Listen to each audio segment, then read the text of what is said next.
Assalamualaikum warahmatullahi wabarakatuh. Selamat pagi. Hari ini saya akan menjelaskan tentang elektrolisis. Di dalam pelajaran kimia ada cabang ilmu kimia yang disebut elektrokimia. Apa itu elektrokimia? Dari kata elektro berarti listrik, kimia berarti reaksi kimia. Berarti ilmu elektrokimia adalah ilmu yang mempelajari hubungan antara energi listrik dengan reaksi kimia. Elektrokimia dibagi dua, ada sel volta atau galvanik dan ada sel elektrolisis. Kalau sel volta atau galvanik itu dari reaksi kimia dirubah menjadi energi listrik. Sedangkan elektrolisis adalah kebalikannya, dari energi listrik dirubah menjadi reaksi kimia. Reaksi kimia apa yang dimaksud? Yaitu reaksi reduksi dan oksidasi. Contohnya sel volta atau galvanik bisa kita temui di baterai, itu termasuk sel volta. Aki atau akumulator dan radiator itu juga sel volta. Balik lagi ke elektrolisis. Kalau elektrolisis kita pisahkan definisinya berdasarkan elektro dan lisis. Elektro tadi listrik, lisis itu penguraian, pemecahan, pembagian, pemisahan. Yang diuraikan apa? Yang diuraikan adalah senyawa elektrolit. Apa itu senyawa elektrolit? Adalah senyawa yang bisa mengantarkan arus listrik.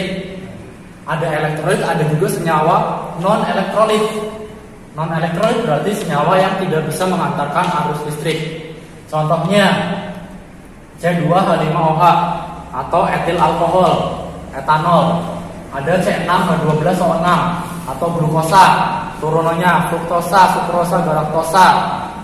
Ada juga senyawa NH2 2 kali CO atau urea.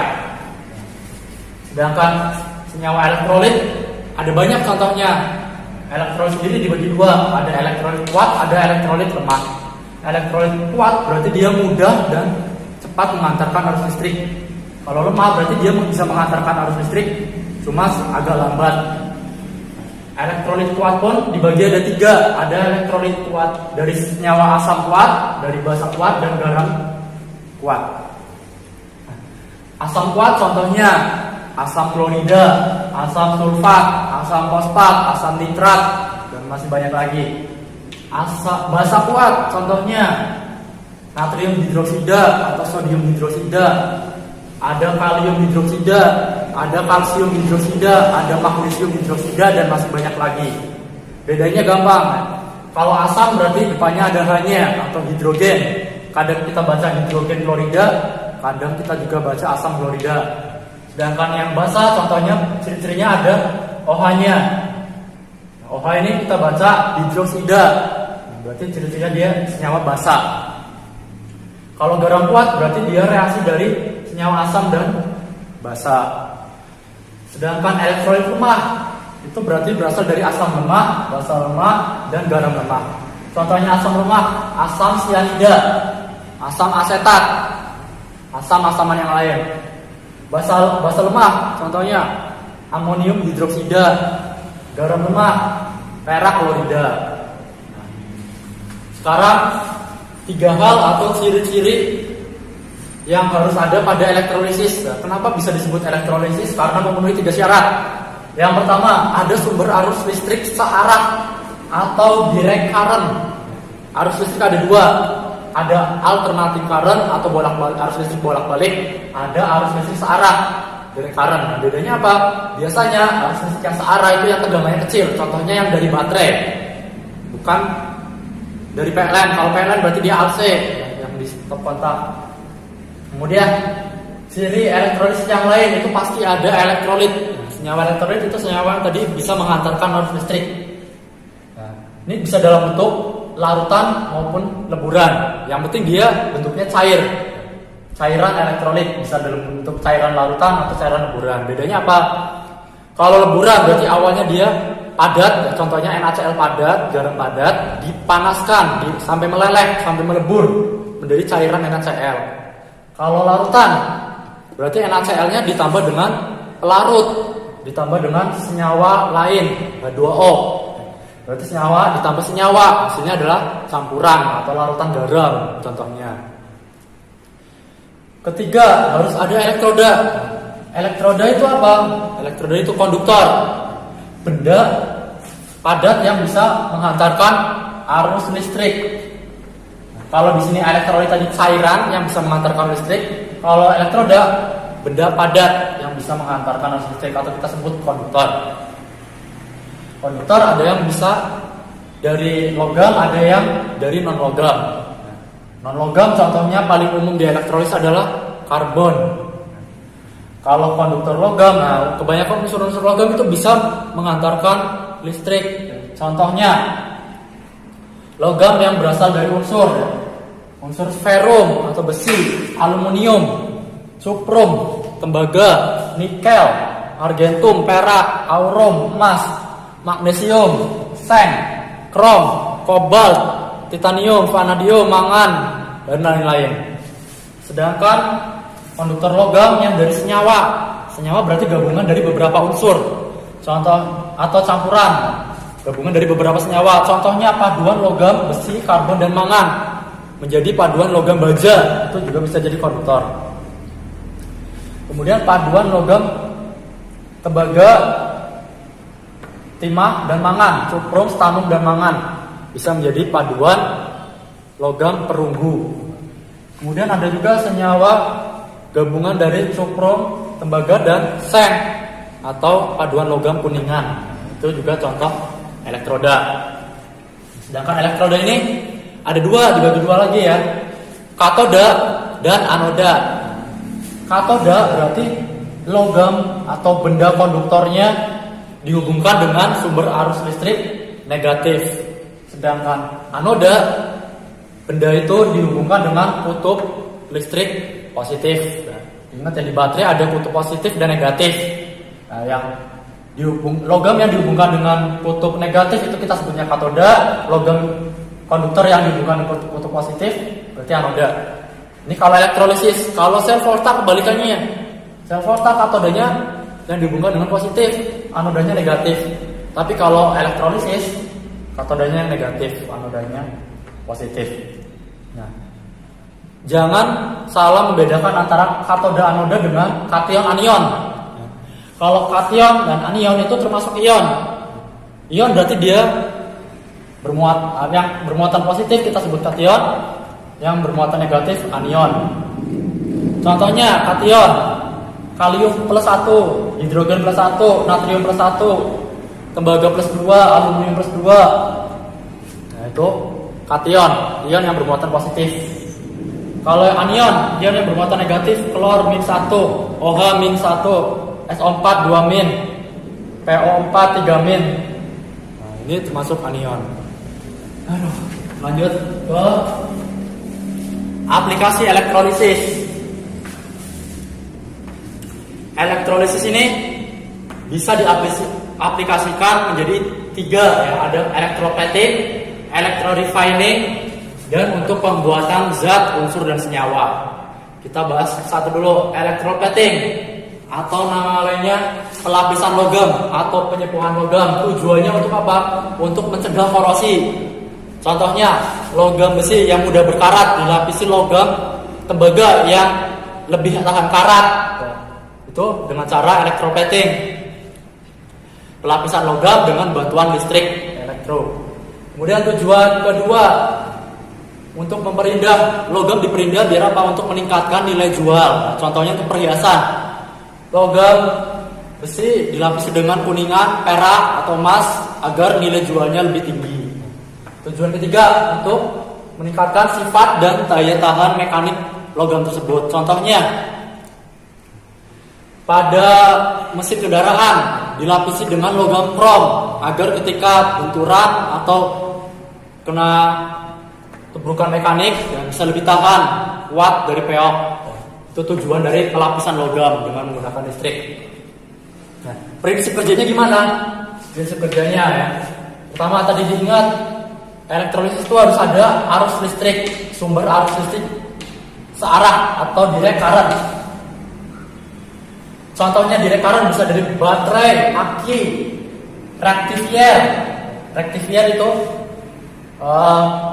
sumber arus listrik yang bisa mengubah dari AC arus listrik searah menjadi arus listrik DC, bolak-balik. Ada dua kutub, positif dan negatif. Kalau positif berarti dihubungkan dengan logam, hasilnya adalah anoda. Logam yang dihubungkan dengan kutub positif kita sebutnya anoda, logam anoda.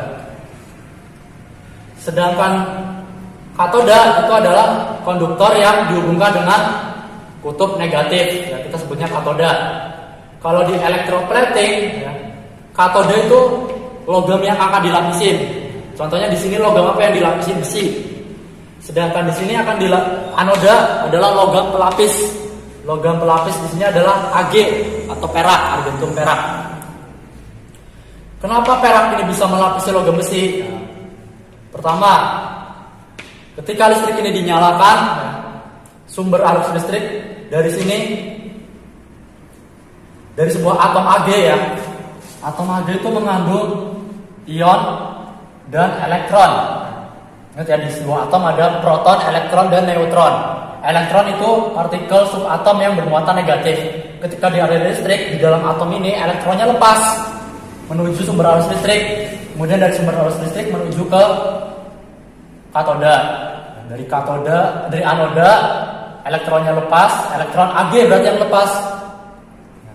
Kemudian menuju sumber arus listrik, kemudian menuju ke katoda Fe. Ketika elektron dari sebuah atom lepas, ionnya ikut lepas.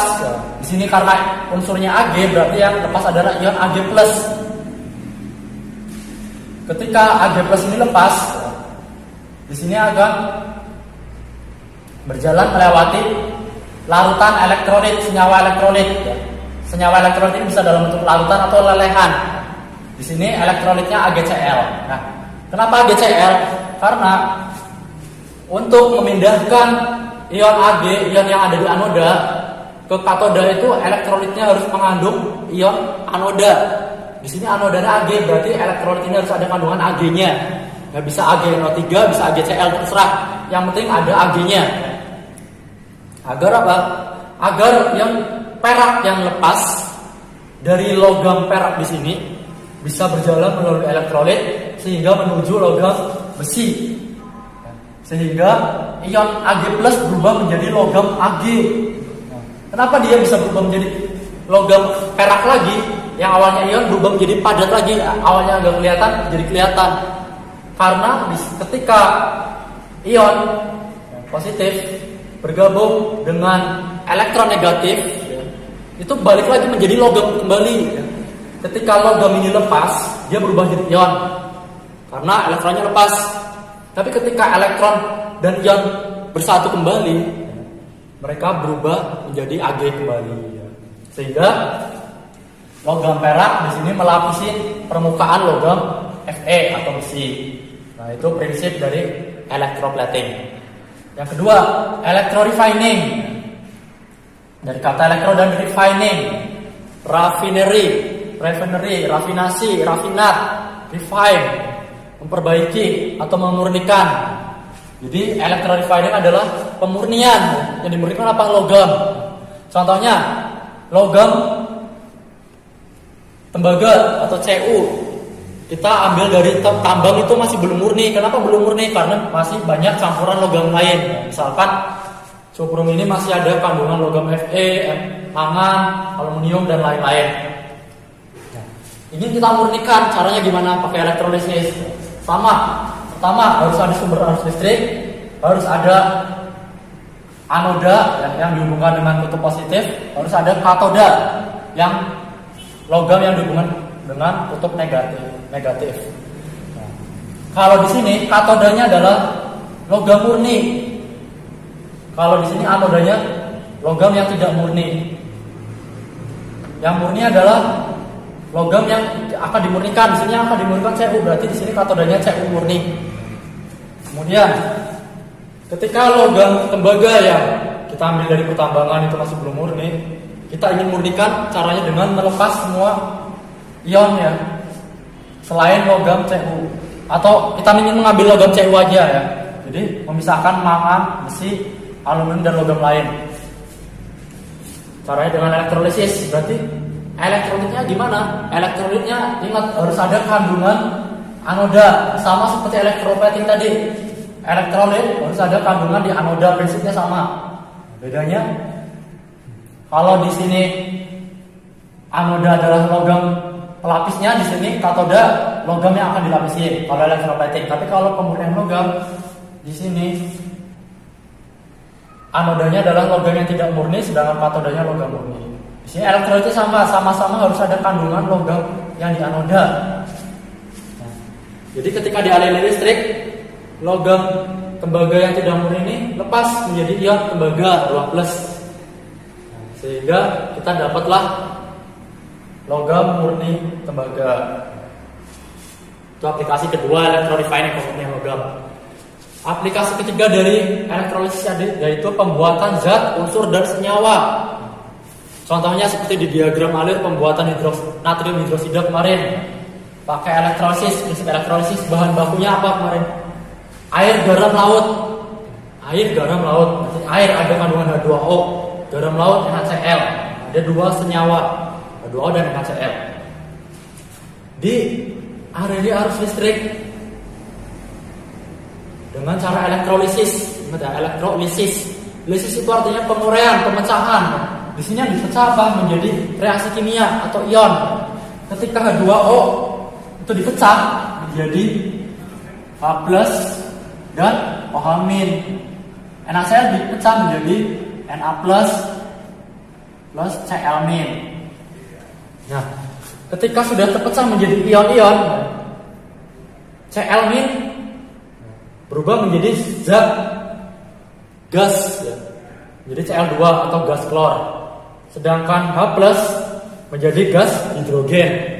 Karena sama-sama gas, dia menuju ke atas, ya, baik hidrogen dan gas klor. Nah, gas klor ini yang bisa dipakai untuk membuat pipa PVC, polyvinyl klorida. Sedangkan gas hidrogen yang untuk pembuatan amonia. Kemudian tadi ada sisa yang lepas, Na+ dan OH-. Ya. Na+ dan OH- ini berikatan ion menjadi NaOH, jadilah natrium hidrosida. Jadi di elektrolisis pembuatan zat, unsur, dan senyawa bisa menghasilkan gas klor, gas hidrogen, dan senyawa natrium hidrosida.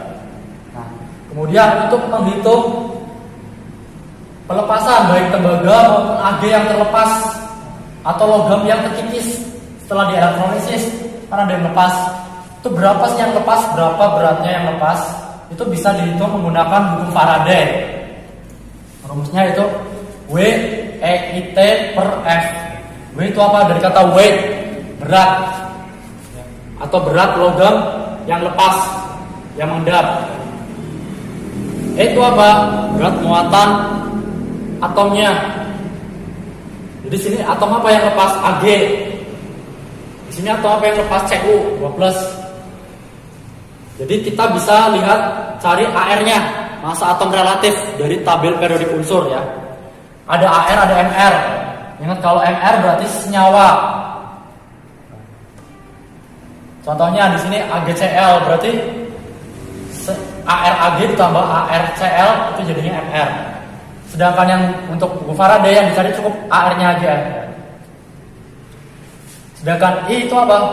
Kuat arus listrik, satuannya ampere. T dari kata time, waktu, satuannya detik. F itu konstanta Faraday, konstantanya itu 96.500. Di sini ada contoh soal. Berapa perak yang lepas atau perak yang mengendap pada larutan ini ketika dielektrolisis selama 25 menit dengan kuat arus listrik 15 ampere. Caranya gimana? Pertama, cari E-nya dulu. E-nya itu dari mana? AR dibagi valensi. Valensi itu apa? Valensi itu muatan ionnya di sini. Ada yang +1, ada yang +2. Kalau di sini +2 berarti AR-nya valensinya 2 dibagi 2. Tapi kalau di sini +1 berarti sini baginya 1. ArAg dan ArCl itu bisa kalian lihat di tabel periodik unsur, ya. Atom relatifnya berapa. Di sini Ag perak yang lepas yang ditanyakan, berarti ArAg-nya ya. ArAg-nya di tabel periodik unsur 108. Dibagi valensinya +1 bagi 1. berarti 108. Dapatlah E. Kemudian watt arus listrik masukin aja, tadi diketahui 15 ampere, masukin. Kemudian waktunya berapa? 25 menit, diubah ke satuan detik.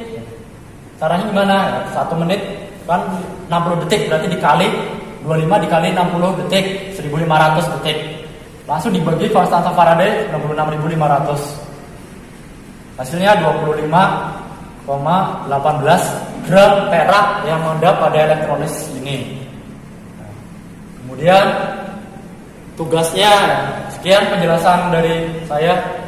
Kalau ada pertanyaan bisa ditanyakan di WhatsApp atau Google Classroom. Nah, sekarang tugasnya saya kirim ke nanti deh.